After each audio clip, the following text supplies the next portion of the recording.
Bismillahirrahmanirrahim. Assalamualaikum warahmatullahi wabarakatuh. Innal hamdalillah nahmaduhu wa nasta'inuhu wa nastaghfiruh wa na'udzu billahi min syururi anfusina wa min sayyiati a'malina. May yahdihillahu fala mudhillalah wa may yudlil fala hadiyalah. Asyhadu an la ilaha illallah wahdahu la syarikalah wa asyhadu anna Muhammadan abduhu wa rasuluh. Sallallahu ala nabiyina Muhammadin wa ala alihi wa ashabihi wa man tabi'ahum bi ihsan ila yaumiddin. Amma ba'd. Kaum muslimin wal muslimat, al-ikhwan wal akhwat, jemaah salat maghrib rahimani wa rahimakumullah. Alhamdulillah, di hari ini kita kembali melanjutkan tafsir Al-Quran Al-Karim, yang mana kita masih di pembahasan kata di dalam ayat Alhamdulillahirabbil alamin. Ayat pertama di dalam surat Al-Fatihah. Di pertemuan yang lalu kita mengkaji, mempelajari makna hamdu. Makna kata hamdu. Sekarang kita lanjutkan bagaimana kalau dipakaikan al, yaitu alhamdu. Di pertemuan yang lalu kita bahas kata hamdunya tanpa al. Yang mana makna hamdu tanpa al itu adalah terdapat di dalamnya pujian yang sempurna untuk Allah Subhanahu wa taala yang disertai dengan rasa cinta dan pengagungan. Sekarang Syekh Muhammad ibn Shalih Al-Utsaimin rahimahullahu taala akan menjelaskan alnya. Kata beliau rahimahullah, wa al fi alhamdu, al pada kata alhamdu itu lil istighraq. Maknanya adalah lil istighraq, bermakna al-kul, bermakna seluruh. Iya. Istighraq dari kata goriko, yang bermakna tenggelam, hilang, tidak ada yang kelihatan. Artinya seluruh terjemahannya. Karena dia bisa digantikan oleh kata kul. Jadi ayat ini kata alhamdu sama dengan kalimat kalau pada selain Al-Quran kita katakan kullu hamdin. Kullu hamdin, seluruh pujian. Itu maknanya. Kalau kita hubungkan dengan pembahasan yang lalu, berarti arti kata alhamdu, kalau kita gabungkan al dengan hamdu, seluruh pujian yang disertai dengan rasa cinta dan pengagungan. Itu maknanya. Kemudian beliau katakan ai istighraq jami'il mahamid. Itu kalimat alhamdu memasukkan seluruh pujian. Makanya ketika ada yang bertanya di pertemuan yang lalu, berarti kata hamdu ini khusus untuk Allah. Betul. Karena tidak ada yang dipuji seperti ini kecuali Rabbul Alamin. Tidak ada yang dipuji dengan seluruh pujian kecuali Allah Subhanahu wa taala. Kalau makhluk dipuji tapi muqayyad, itu tertentu, terbatas. Iya. Ada orang memberikan hartanya kepada kita. Kita puji dia karena dia harta dia berikan. Ada orang memberikan kepada kita berupa kebaikan seperti jah. Dengan kedudukan orang itu, kita dapat syafaat untuk masuk kerja di suatu tempat misalnya. Kita puji dia karena syafaatnya. Jadi namanya pujian yang muqayyad, terbatas. Adapun Allah, maka alhamdu. Dipuji dengan seluruh pujian, tidak ada batasan. Tidak ada batasannya. Karena kata al memasukkan seluruh pujian. Ini makna kalimat alhamdu. Jadi kalau kita sebutkan, kalau kita sambung dengan pelajaran pekan lalu, dengan al ini, berarti kalimatnya alhamdu artinya istighraku jami'il mahamid ma'at ta'zim wal mahabbah. Memasukkan seluruh pujian untuk Allah Subhanahu wa taala yang disertai dengan rasa cinta dan pengagungan. Itu makna alhamdu. Jadi ketika kita ucapkan alhamdu, seluruh pujian yang disertai dengan rasa cinta dan rasa pengagungan. Lillah. Sekarang kita masuk di situ. Lillah. Kata Syekh Ibnu Utsaimin, wa qauluhu lillah. Firman Allah lillah itu dua kata itu, bukan satu kata. Lillah ada li Allah. Cuman dalam kaidah tajwid ya alif lam alnya itu tidak dibaca kalau setelahnya huruf lam. Makanya lillah dihilangkan alifnya, asalnya li Allah. Li Allah. Itu asalnya. Li apa maknanya? Kemudian Allah apa maknanya? Beliau jelaskan. Alam lil ikhtisas. Kata li itu dimasukkan di situ bukan percuma. Tapi faedahnya lil ikhtisas wal istihqaq. Menunjukkan makna pengkhususan. Dan istihqaq menunjukkan makna memang haknya. Jadi alhamdulillah, segala pujian yang disertai dengan pengagungan dan rasa cinta li khusus. Sudah sampai di situ sekarang?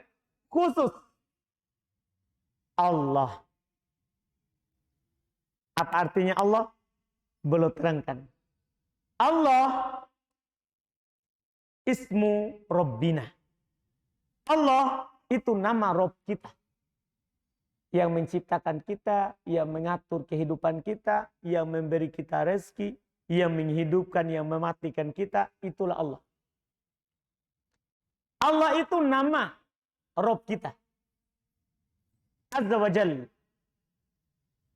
La yusamma bihi ghairuhu. Selainnya tidak boleh diberi nama dengan nama Allah.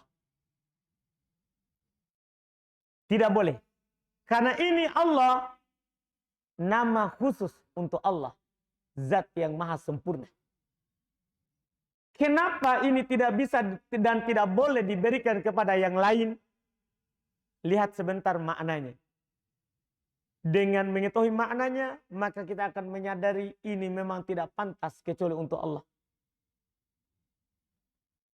Wa ma'nahu al-ma'luh ay al-ma'bud.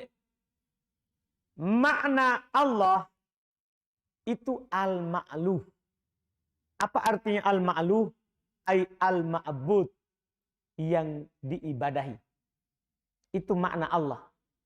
Yang diibadahi. Iya. Hubban wa ta'ziman.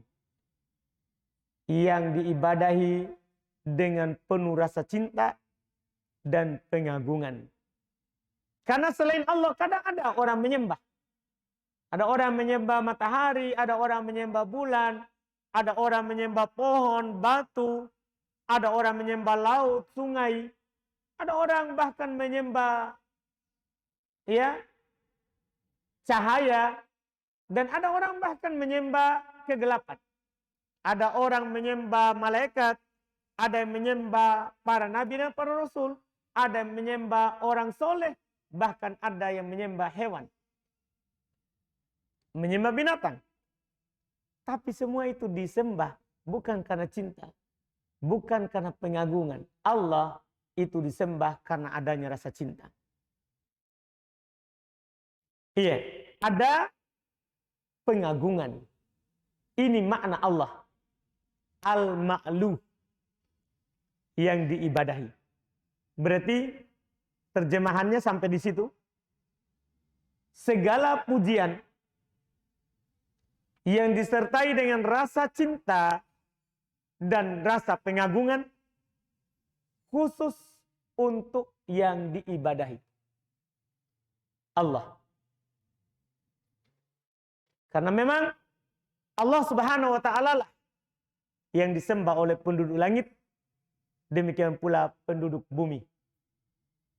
Iya, kalau ada yang menyembah selain Allah, itu hanya sebagian orang. Hanya sebagian kaum, sekelompok orang. Adapun Allah itu disembah oleh penduduk langit dan penduduk bumi. Kata Allah di dalam Al-Quran, Huwaladzi fis sama'i ilahu wa fil ardi ilah. Dialah Allah Subhanahu wa taala di langit sebagai ilah, sebagai sembahan, dan di bumi sebagai sembahan juga. Allah adalah yang disembah oleh penduduk langit dan disembah oleh penduduk bumi. Dialah Allah Subhanahu wa taala sembahan yang memang disembah karena berhak untuk disembah. Selainnya, kalau ada orang yang menyembah selain Allah, maka itu dia sembah dengan batil, bukan haknya. Bukan haknya. Kata Allah Subhanahu wa taala di dalam Al-Qur'an, "Dzalika bi anna Allah huwal haqq wa anna ma yad'una min dunihi huwal batil." Demikian itu karena Allah Subhanahu wa taala adalah sembahan yang hak. Sembahan yang sebenarnya. Dan sungguh yang orang sembah dari selain Allah, kalau dia disembah, maka dialah sembahan yang batil. Yang menyatakan batil, Allah. Ketika kita katakan ada orang menyembah malaikat, seperti orang-orang musyrikin. Mereka menyembah malaikat karena mereka meyakini malaikat adalah anak perempuan Allah. Naudzubillah. Orang-orang Yahudi, mereka menyembah Uzair, orang soleh dari mereka. Mereka juga yakini karena Uzair anak Allah. Orang-orang Nasoro juga sama. Mereka sembah, bahkan bukan hanya mengaku anak, tapi juga mereka bilang istri. Karena mereka sembah 3. Tuhan Bapa, Tuhan Ibu, Tuhan Anak. Maksudnya anak Isa. Ibu Maryam. Tuhan Bapa menurut mereka adalah Allah Subhanahu wa taala. Mereka menyembah 2 selain Allah. Orang-orang kalau kita melihat di dunia ini macam-macam yang disembah. Itu tadi, bahkan yang anehnya ada orang menyembah binatang. Ada orang menyembah sapi, ada orang menyembah kerbau. Ada. Tapi Allah katakan, Allah adalah sembahan yang hak. Selainnya kalau ada yang menyembah, maka itu disembah dengan cara yang batil. Tidak ada haknya. Karena kenapa? Untuk menentukan bahwa itu adalah sembahan yang hak, kita butuh dalil. Dan orang yang menyembah selain Allah tidak akan pernah punya dalil sampai kapan, dimanapun, siapapun orangnya. Mau dia orang yang paling canggih pun, paling pintar pun, tidak akan mampu mendatangkan dalil. Apa dalil kalau dia menyembah selain Allah? Tidak akan pernah. Iya. Karena memang Allah Subhanahu wa taala telah menjelaskan di dalam Al-Quran. Allah katakan, in hiya illa asma'un sammaitumuha antum wa aba'u. Itu hanya sekedar nama-nama yang kalian kasih nama. Sekedar nama yang kalian beri nama. Kalian dan bapak kalian sebelumnya. Tidak ada hakikatnya yang mereka sembah. Mereka hanya sekedar sembah nama saja.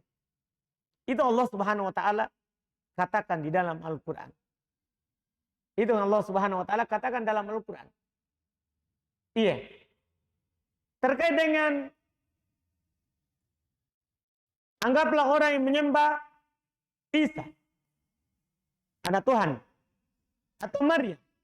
Itu sudah dibantah memang oleh Allah Subhanahu wa taala dalam Al-Quran. Allah Subhanahu wa taala bertanya kepada Nabi Isa, "A anta qulta lin-nasi ittakhiduni wa ummiya ilahaini min dunillah?" Wahai Isa, apakah kamu yang bilang kepada umatmu, jadikan saya dan ibuku sebagai dua sembahan selain Allah, supaya jadi tiga? Itu Allah yang bilang kepada Nabi Isa. Nabi Isa bilang, subhanallah, maha suci engkau ya Allah. Iya, saya tidak akan berucap apa yang bukan menjadi hak. Kalaupun memang saya berucap, engkau yang tahu. Karena engkau maha tahu apa yang ada dalam diriku dan saya tidak tahu apa yang ada dalam dirimu. Ini Nabi Isa alaihi salatu wassalam. Demikian pula orang yang menyembah setan. Kan semua orang menyembah selain Allah itu pasti ajakan setan. Nanti di hari kiamat setan akan berlepas diri dari mereka. Iya, akan berlepas diri dari mereka. Ketika para pengikutnya menyalahkannya, syaitan hanya bilang, ma ana bimusrihikum. Saya tidak pernah berkuasa atas kalian. Saya hanya mengajak kalian menjawab. Maka kata syaitan, fala talumuni walumu anfusakum. Jangan kalian mencela saya, cela diri kalian sendiri. Itu syaitan. Itu ucapannya syaitan tatkala nanti terjadi di hari kiamat. Maka ini semua dan banyak lagi dalil di Quran. Banyak lagi dalil di Quran untuk membantah semuanya. Makanya satu ayat yang paling jelas langsung memang Allah Subhanahu wa taala katakan yang kita baca tadi. Hanya Allah lah sembahan yang hak. Selain Allah kalau orang sembah, maka itu pasti batil. Tidak akan pernah hak. Tidak akan pernah hak. Karena Allah Al-Ma'luh. Allah adalah yang memang berhak untuk diibadahi. Alhamdulillahi Rabbil Alamin. Ini dua kata terakhir di ayat pertama ini. Rabbil Alamin. Apa makna Rabb? Kalau kita terjemahkan di Quran kita, Rabb maknanya Tuhan.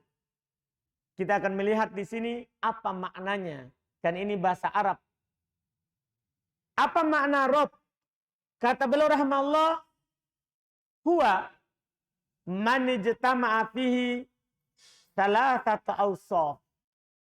Rabb dinamakan Rabb kalau terkumpul padanya 3 sifat. Rabb itu yang terkumpul padanya 3 sifat. Apa saja itu? Kata beliau, al-khalqu wal mulku wat tadbiru. Rob adalah pencipta. Rob adalah penguasa. Rob adalah pengatur. Ini makna Rob. Pencipta, penguasa, pengatur. Jadi ketika kita katakan Alhamdulillah, Rabbi, segala puji hanya untuk Allah. Rabbi, pencipta, pengatur, penguasa. Al-alamin, itu sambungannya. Sebentar. Jadi fahuwal khaliq, maka dia Allah adalah pencipta. Al-malik, likulli syai', yang memiliki segala sesuatu. Al-mudabbir li jami'il umur, yang mengatur seluruh perkara.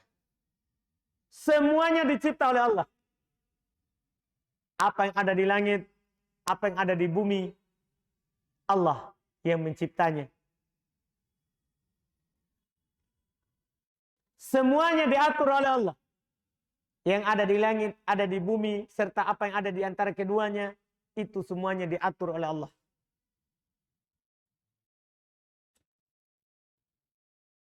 Makna yang terakhir, Al-Malik, yang ada di langit, di bumi, apa yang ada di antara keduanya, semuanya dimiliki oleh Allah.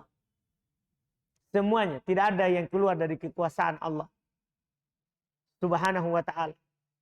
Manusia, jin, hewan, semuanya. Rabb al-alamin. Apa makna al-alamin? Kata beliau, qala al-ulama, kullu ma siwallahi fahuwa minal alam.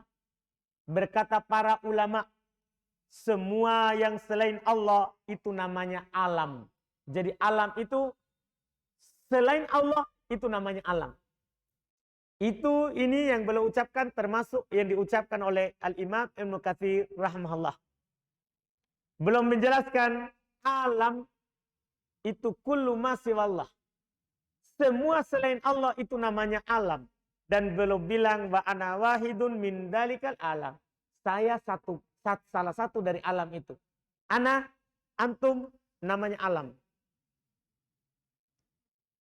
Karena semua selain Allah namanya alam. Berarti kalau kita cocokkan Rabbil alamin, berarti penguasa, pencipta, pengatur, al-alamin. Apa makna al-alamin tadi? Semua selain Allah. Apapun selain Allah, maka dia Allah penguasanya. Dia Allah penciptanya. Dia Allah pengaturnya. Iya. Ini makna Rabb al-alamin. Iya, Rabb al-alamin. Wasafu bidzalik li'annahum alamun ala khaliqihim, masyaallah.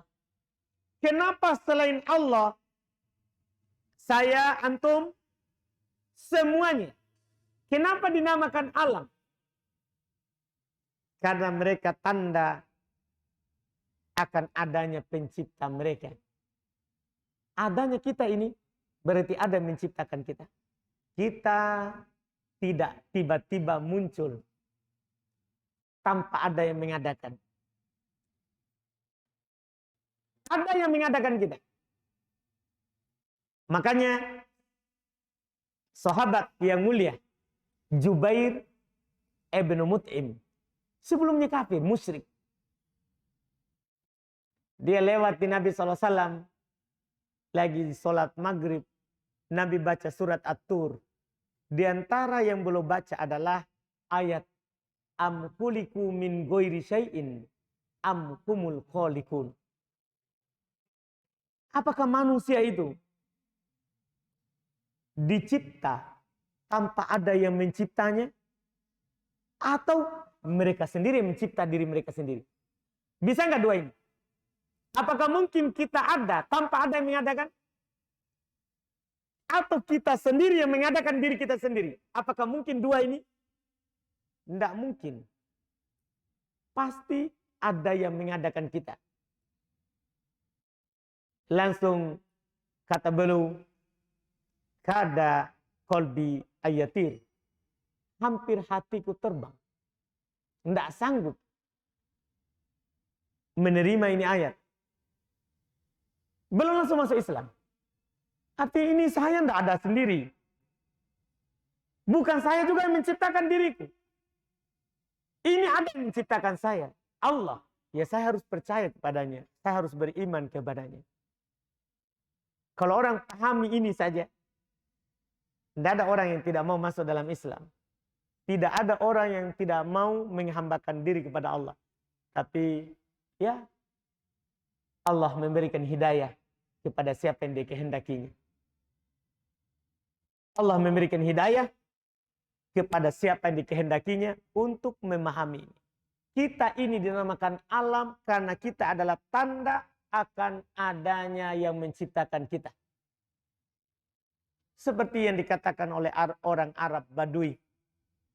Orang Arab pedalaman, tidak tahu apa-apa. Tidak pernah belajar. Tapi akalnya masih sehat. Iya, berbeda dengan orang-orang filsafat. Yang pusing mencari tanda kalau Tuhan itu ada. Bahkan di antara mereka ada yang sudah punya 1000 dalil kalau Tuhan itu ada. Orang Arab Badui, pedalam, ketika ditanya tentang apakah Tuhan itu ada, apakah Allah itu ada, dia katakan al-ba'ratu tadullu alal ba'ir. Kalau ada tai onta, pasti ada ontanya. Masuk akal nggak dia bilang itu? Kalau ada tai onta, pasti ada ontanya. Antum bisa pahami ini? Ada kita ini, kalau ada kita ini, pasti ada yang mengadakan kita.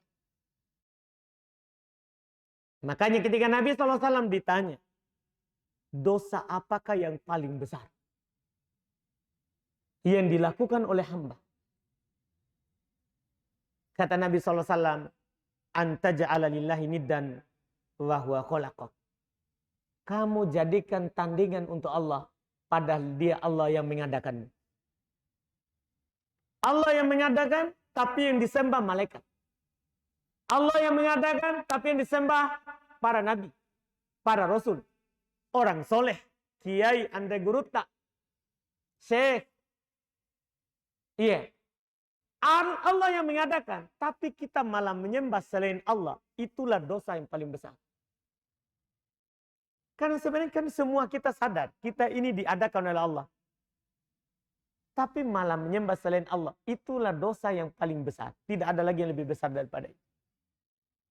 Terkait dengan penghambaan. Adapun terkait dengan ucapan, terkait dengan ilmu yang diucapkan, maka dosa yang paling besar adalah tatkala kita berucap tanpa ilmu.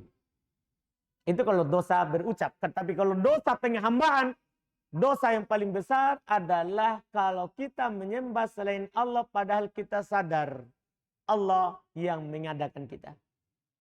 Allah Subhanahu wa taala yang menciptakan kita. Fafi kulli syai'in minal makhluqati ayatun tadullu alal khaliq. Maka pada segala sesuatu dari makhluk ini, di segala sesuatu di makhluk ini adalah merupakan ayat yang menunjukkan atas pencipta. Iya. Ala qudratis, menunjukkan atas maha mampunya Allah. Wa huwa ala kulli syai'in qadir, dia Allah memang maha mampu atas segala sesuatu. Wa hikmatihi, ini semua menunjukkan atas hikmahnya Allah. Allah adakan semua yang ada di alam ini. Wa rahmatihi, juga menunjukkan rahmatnya. Wa izzatihi, dan juga sekaligus menunjukkan mulianya Allah.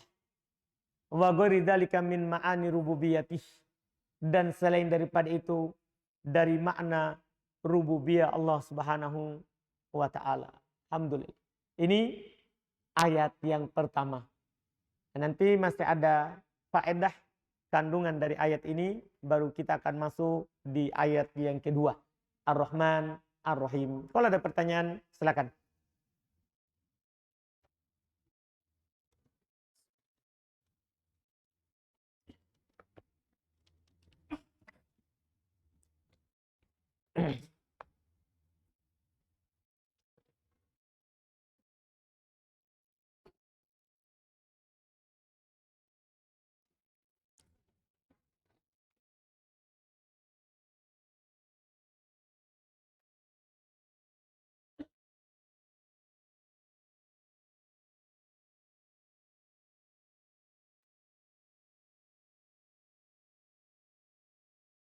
Ini ada pertanyaan. Anak pernah sholat di suatu daerah yang dimana masjid tersebut arah sholatnya, mungkin arah kiblatnya maksudnya ya, arah kiblatnya melenceng jauh dari arah kiblat. Dan anak baru sadari itu pas selesai sholat. Apakah tidak sah sholat anak tersebut, Ustaz? Iya, tidak sah kalau memang betul melenceng jauh, tidak mengarah ke barat. Kan kiblat kita di Indonesia ini mengarah ke barat. Tidak mengarah ke barat, malah ke utara atau selatan. Maka tidak sah sholat di situ. Karena tidak sah sholat tanpa mengarah ke arah kiblat. Itu disepakati oleh para ulama. Berdalil dengan Al-Quran dan hadits juga sangat banyak. Adapun dalil Al-Quran, Allah Subhanahu wa taala berfirman, "Fawalli wajhaka syatrul Masjidil Haram." Arahkan wajahmu ke arah Masjidil Haram. Dalil dari hadits Nabi SAW. Nabi SAW dalam hadits Abu Hurairah radhiyallahu taala anhu memerintahkan orang ketika dia sudah selesai wudu, kata beliau, "Tsumastaqbilil kiblah." Kemudian menghadaplah ke kiblat. Kalau ada orang sholat tanpa hadap kiblat, tidak sah sholatnya. Tidak sah sholatnya. Ketika kita tahu itu, bahwa kita sholat tidak menghadap kiblat, wajib kita ganti. Wajib kita ulang sholat. Karena tadi tidak sah. Karena yang tadi tidak sah kita lakukan. Pada saat bersafar, apakah boleh sholat Jumat? Dan apakah boleh menjamak sholat asar ketika selesai sholat Jumat? Dalam atau pada keadaan safar.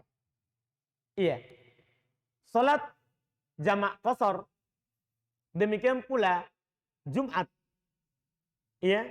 Ketika safar, jamak qasar itu rukhsah. Keringanan. Bukan kewajiban menurut pendapat yang kuat.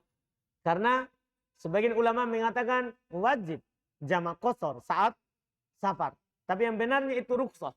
Artinya siapa yang mengambilnya maka dia telah mengambil keringanan dari Allah. Siapa yang tidak mengambilnya tidak berdosa. Tidak berdosa. Dan Allah cinta kalau kita mengambil keringanan yang diberikan kepada kita. Sebagaimana dalam hadis Nabi SAW. Jumat juga bagi musafir itu tidak wajib. Karena syarat Jumat itu adalah mukim di antaranya. Syarat wajibnya. Ketika kita mukim, tidak safar. Ketika kita safar, maka tidak wajib Jumat. Tapi apakah kalau kita hadir di masjid, kemudian kita ikut Jumat, boleh? Boleh. Ini keringanan. Sah sholat. Kemudian apakah boleh jamak asar setelahnya? Boleh. Karena Jumat kan pengganti duhur. Sebagaimana kita boleh jamak qasar duhur asar, maka demikian pula Jumat asar. Boleh hal tersebut. Iya, boleh hal tersebut, wallahu alam. Kemudian pertanyaan berikutnya, apa nasihat antum Ustaz bagi orang yang mengatakan bahwa bercadar bagi wanita itu hukumnya sunnah? Kita katakan sunnah kalau tidak ada perintah. Sunnah itu kan hal yang dilakukan oleh Nabi atau diakui, dibenarkan oleh Nabi dan tidak ada perintah. Itu kalau maknanya sunnah. Sekarang kita lihat di cadar, menutup muka, wajah bagi seorang perempuan. Apakah tidak ada perintah sehingga kita katakan sunnah? Itu pertanyaannya. Jawabannya, perintah banyak di Quran. Pertama, Allah Subhanahu wa taala perintahkan kepada nabinya. Nabi yang diperintahkan untuk memulai mempraktekkan syariat tersebut di orang dekatnya. Anak, istri, anak, kemudian diperintahkan untuk memerintahkan seluruh mukminat. Kata Allah di dalam Al-Quran, Ya ayuhan Nabi,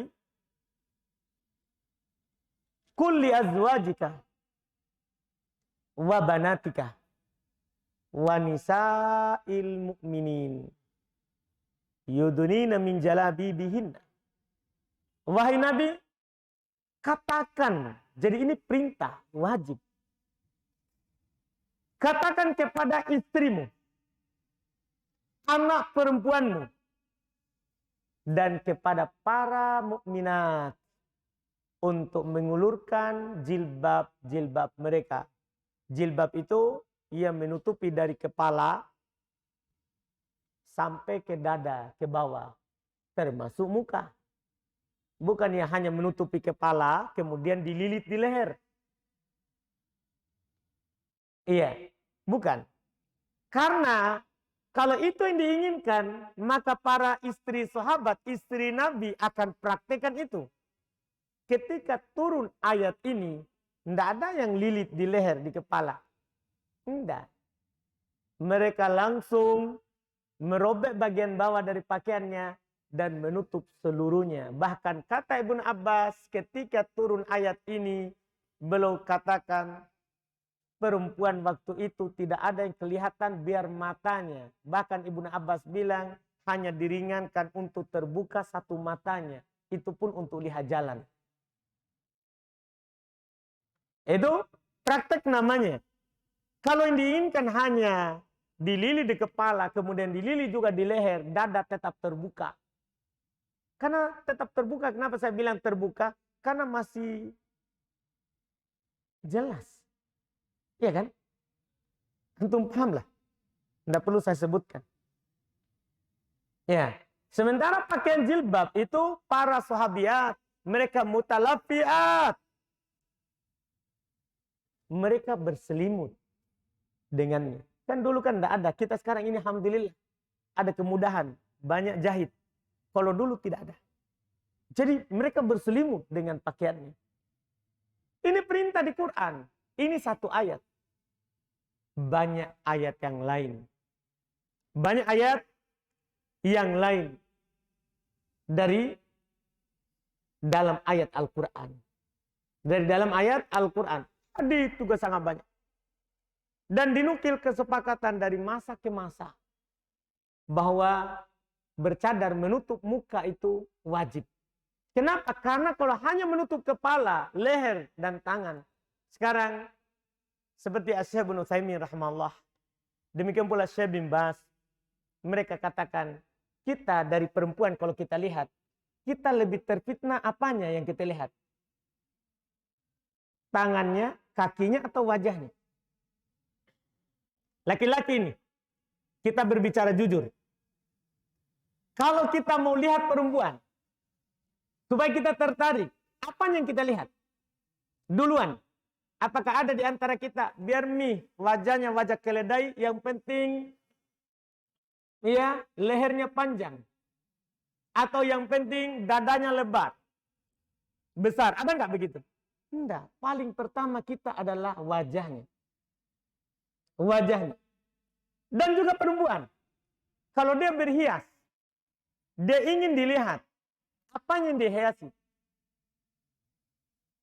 Apakah dia hias saja tangannya, biar saja wajahnya jerawatan banyak? Gimana itu? Perempuan ini, untung tidak bisa ditanya perempuan. Iya. Karena kita sekarang berbicara sebagai laki-laki, berbicara sebagai perempuan. Harus jujur. Maka tentunya terfitnah orang dengan wajah itu lebih besar daripada dengan yang lainnya. Maka kalau yang lain kita tutup, dada kita tutup, paha kita tutup, seharusnya wajah lebih. Karena seorang lebih mengutamakan wajah daripada paha. Biar pahanya putih tapi wajahnya buruk, percuma. Kan begitu. Alhamdulillah. Karena habis waktu, ya saya marah-marah sedikit lagi nih. Alhamdulillah kita cukupkan saja apa yang kita ambil di malam hari ini dengan pertanyaan tadi yang terakhir. Semua yang benarnya itu dari Allah Subhanahu wa taala semata, yang kurangnya itu dari kekurangan kami dan dari syaitan. Subhanallah bihamdik, asyhadu an la ilaha illa anta astaghfiruka wa atubu ilaik. Assalamualaikum warahmatullahi wabarakatuh.